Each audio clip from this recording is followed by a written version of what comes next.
Garuda Express, an international courier service. సంచలన director Ram Gopal Varma మరోసారి breaking news reveal చేశారు. తెలుగు తేజం సీనియర్ నటుడు నందమూరి తారక రామారావు జీవిత చరిత్ర ఆధారంగా బయోపిక్ చిత్రాన్ని నిర్మిస్తున్నట్లు ప్రకటించారు. ఎన్టీఆర్ బ్లాక్ బస్టర్ మూవీ అడవి రాముడు చిత్రాన్ని తాను 23 సార్లు చూశానని, తెలుగువాడిని తలెత్తుకుని చేసేలా చేసింది ఎన్టీఆర్ ఒక్కరే అని అన్నారు రామ్ గోపాల్ వర్మ. ఈ 3 అక్షరాలే తెలుగు పౌరుషాన్ని ప్రపంచానికి చాటి చెప్పారని అన్నారు. ఆయన నటించిన అడవి రాముడు చిత్రం చూడటానికి 10 కిలోమీటర్లు నడిచానన్నారు. లక్షలాది మంది అశేష జనవాహినిలో నేను ఒక్కడినని చెప్పారు.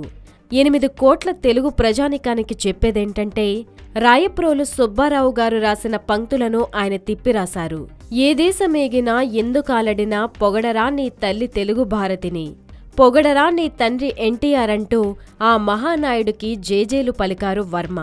ఇటు ఎన్టీఆర్ జీవితంలో చోటు చేసుకున్న సినీ, రాజకీయ, కుటుంబంలో జరిగిన సంఘటనల ఆధారంగా ఈ చిత్రాన్ని తెరకెక్కించబోతున్నారు. ఎన్టీఆర్కు శత్రువులు ఎవరో, ఆప్తమిత్రులు ఎవరో వివరించబోతున్నట్లు ప్రకటించారు. ఈయన నిజ జీవితంలో జరిగిన కుట్ర కుతంత్రాలను బయటపెడతానన్నారు. తెర మీద ఈ చిత్రంలో ఎన్టీఆర్ తనయుడు బాలకృష్ణ ఎన్టీఆర్గా నటించబోతున్నట్లు చెప్పారు. ఈ సందర్భంగా ఆయన స్టైల్లో జై ఎన్టీఆర్ అంటూ 4 నిమిషాల నిడివిగల ఓ పాటను విడుదల చేశారు ఆర్జీవి. వర్మ ప్రకటనతో 2 తెలుగు రాష్ట్రాల ప్రజల్లో ఆసక్తి నెలకొంది. 2019లోనే జనరల్ ఎన్నికలు రాబోతున్న నేపథ్యంలో ఈ చిత్రం తెలుగుదేశం పార్టీకి మరింత బలాన్నిచ్చే అంశమంటున్నారు సినీ రాజకీయ విశ్లేషకులు.